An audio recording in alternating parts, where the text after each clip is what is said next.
Hi everyone, starting with gases. तो सुनिए, gases के अंदर देखो दो तरीके के फोर्सेस एग्जिस्ट कर सकते हैं। एक होता है इंटरमॉलिक्यूलर और एक होता है इंट्रामॉलिक्यूलर। यानी अगर दो फैमिलीज़ के बीच में हम पढ़ें कि कैसा रिलेशन है तो हम उसको बोलेंगे इंटरमॉलिक्यूलर, और विद इन अ फैमिली जो मेंबर्स हैं उनके बीच में कैसी रिलेशनशिप है उसको अगर आप पढ़ते हैं तो हम उसे बोलेंगे इंट्रामॉलिक्यूलर। ठीक है। इंटरमॉलिक्यूलर फोर्सेस जो हैं वो दो तरीके के होते हैं, अट्रैक्टिव एंड रिपल्सिव। ये अट्रैक्टिव फोर्सेस का दूसरा नाम है वंडरवॉल फोर्सेस। वंडरवॉल फोर्सेस अपने आप में तीन कैटेगरीज में डिवाइडेड हैं। नंबर 1 इज लंडन फोर्स, जिसको आप डिस्पर्जन फोर्स भी बोल सकते हैं। Number 2 dipole force and number 3 dipole induced dipole forces. ठीक है।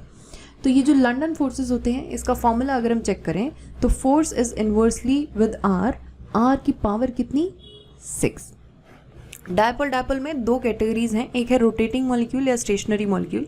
रोटेटिंग मॉलिक्यूल में again F is inversely proportional to R to the power 6, लेकिन स्टेशनरी में it is F is inversely proportional to R की पावर 3। जबकि dipole ion dipole forces के अंदर F is again inversely proportional to R to the power 6। तो तीनों में R to the power 6 है। सिर्फ एक ही ऐसा केस है डायपोल फोर्सेस का, वो भी स्टेशनरी वाला, ठीक है, जिसके अंदर 1/R टू द पावर 3 है। नेक्स्ट, आपके जो अलग अलग लॉज होते हैं, सबसे पहला है बॉयल्स लॉ। इसके अंदर क्या, टेम्परेचर आपका कांस्टेंट होता है, ठीक है, pressure is inversely proportional to volume, और इसके बेस पे हमने फाइंड आउट किया कि P1 V1 को हम P2 V2 के इक्वल लिख सकते हैं। व्हेन टेम्परेचर इज कांस्टेंट, इसको आप क्या बोल सकते हैं, आइसोथर्मल कंडीशंस। ठीक है। चार्ल्स लॉ ये कहता है कि एट कांस्टेंट प्रेशर पे अगर आप वॉल्यूम टेम्परेचर पढ़ेंगे तो volume will be directly proportional to temperature, और इससे हमें मिला V1/T1 is equal to V2/T2।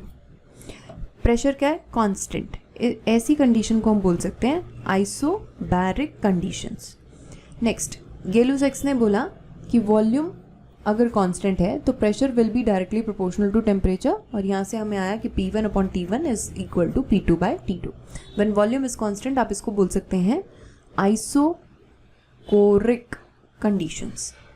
Avogadro law, इसने बोला कि जब टेम्परेचर और प्रेशर दोनों कांस्टेंट हैं तो N will be directly proportional to V, यानी कि मोल्स बढ़ाएंगे तो वॉल्यूम ऑफ गैस भी बढ़ेगी। N1/V1 is equals to N2/V2 यहाँ से हमारे पास आ जाएगा। ओके। अभी देखो P और V की अगर हम बात करें प्रेशर और वॉल्यूम की अगर हम बात करें तो यहाँ पे क्या था, प्रेशर और वॉल्यूम इन्वर्सली रिलेटेड है, right. Pressure is inversely related to volume. तो हमने ग्राफ प्लॉट किया P विद 1/V, तो हमें ये कुछ लाइंस मिली। इन लाइंस को अगर आप पढ़ेंगे, इंडिविजुअल लाइन को हम क्या बोलेंगे, आइसोथर्म बोलेंगे, ठीक है। और इसका टेम्परेचर कितना है, T1, इसका T2, इसका T3, ठीक है। इसके अंदर देखो T1, T2, T3।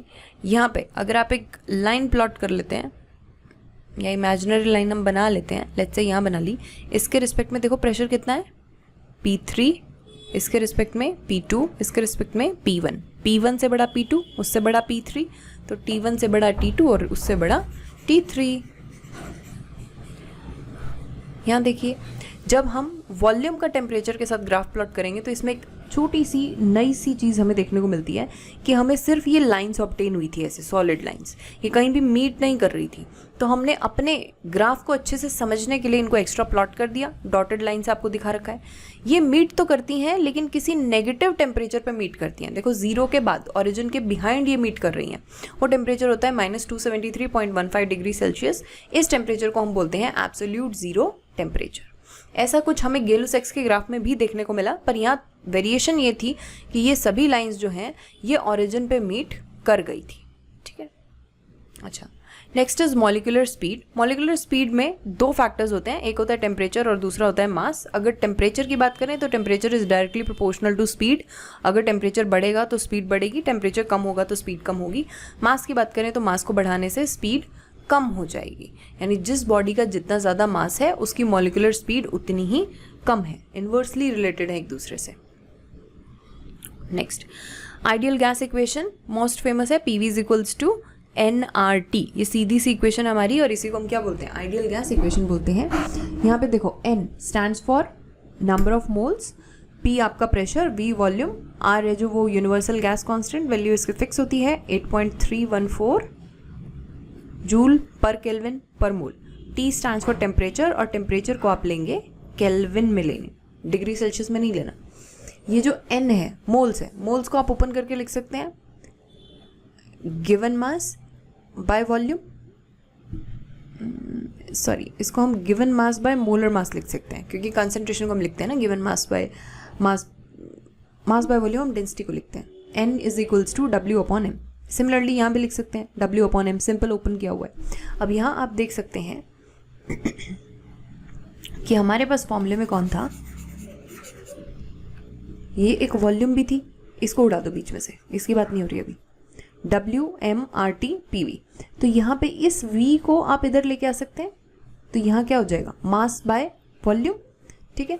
और मास बाय वॉल्यूम को आप क्या लिख सकते हैं, मास बाय वॉल्यूम को आप क्या लिख सकते हैं, डेंसिटी। और ये RT/m जो है ये एज इट इज RT/m। तो एक और फॉर्मूला हमारे पास आ गया, P is equals to density RT by में m।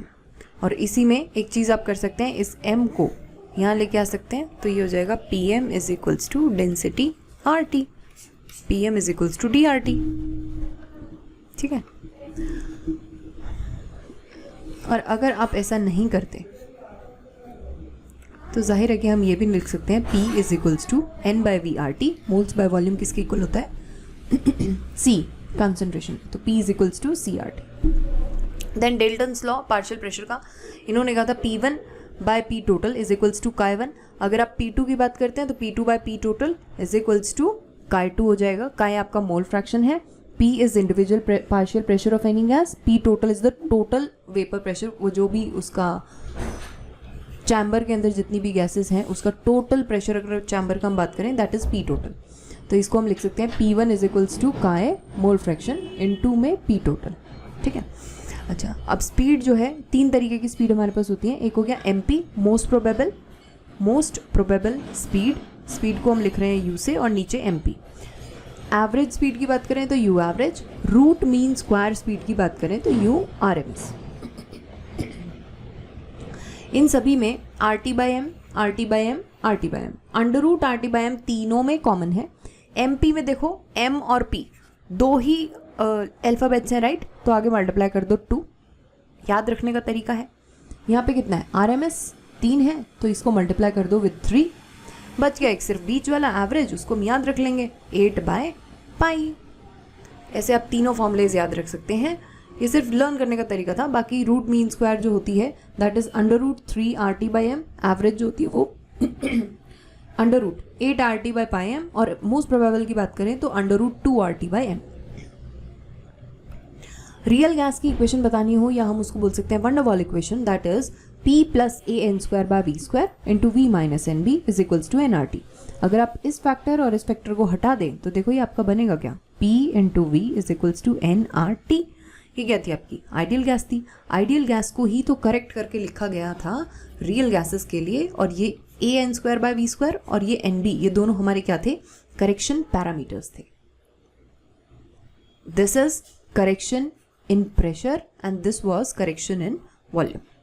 Next comes compressibility factor। ये Z की वैल्यू होती है PV बाय nRT, तो हम कह सकते हैं आइडियल गैस के लिए, क्योंकि होता ही है PV is equals to nRT, तो आइडियल गैस के लिए Z की वैल्यू किसके इक्वल है, 1 के लिए। रियल गैसेस के लिए क्योंकि PV is equals to nRT ये एग्जिस्ट ही नहीं करता, ये नॉट इक्वल होता है, इसीलिए Z is not equal to 1 है। रियल गैसेस में दो तरीके की डेविएशन होती हैं, एक है नेगेटिव डेविएशन, एक है पॉजिटिव डेविएशन। नेगेटिव डेविएशन का मतलब है कि z की वैल्यू 1 से कुछ ना कुछ छोटी आएगी, पॉजिटिव डेविएशन का मतलब z की वैल्यू 1 से कुछ ना कुछ बड़ी आएगी। z की वैल्यू 1 से छोटी हो possible at high pressure, various z की वैल्यू अगर 1 से बड़ी हो this is possible at low pressure पे। अब हमने दो ग्राफ प्लॉट करे, पहला P वर्सेस V, तो उसमें हमें मिला कि आइडियल गैस के लिए कर्व अलग है, रियल गैसेस के लिए अलग है। इसको समझने के लिए अगेन हमने दूसरा ग्राफ प्लॉट किया, तो हम लोगों को कुछ ऐसा ग्राफ मिला। इसमें ये जो वैल्यू है दिस इज PV/nRT, तो आप इसको लिख सकते हैं कि ये बेसिकली Z की वैल्यू है। Z की वैल्यू है तो ये जो पर्टिकुलर पॉइंट है जो यहाँ पर बना हुआ है, ये point this is equal to 1, क्योंकि Z की वैल्यू 1 किसके लिए होती है? आइडियल गैसेस के लिए, और बाकी सभी गैसेस के लिए ये वैल्यू 1 नहीं है, 1 से छोटी है, 1 से बड़ी है। क्योंकि नॉट इक्वल टू 1 है तो वो रियल गैसेस का केस है। अब डिपेंड करता है कि नेगेटिव डेविएशन है या पॉजिटिव डेविएशन है। जो real gases positive deviation show करेंगी वो कुछ इस तरीके से स्ट्रेट लाइन में ऊपर आ जाएंगी जैसे ये गई है, ठीक है, हाइड्रोजन और हीलियम। पॉजिटिव डेविएशन आपको किसके लिए देखने को मिलेगी? पॉजिटिव डेविएशन हमें मिलती है हाइड्रोजन हीलियम के लिए, जबकि नेगेटिव डेविएशन किसके लिए मिलती है? बाकी सबके लिए, ऑक्सीजन, CH4, मीथेन, CO2, ठीक है, कार्बन डाइऑक्साइड, इन सभी के लिए। Thank you.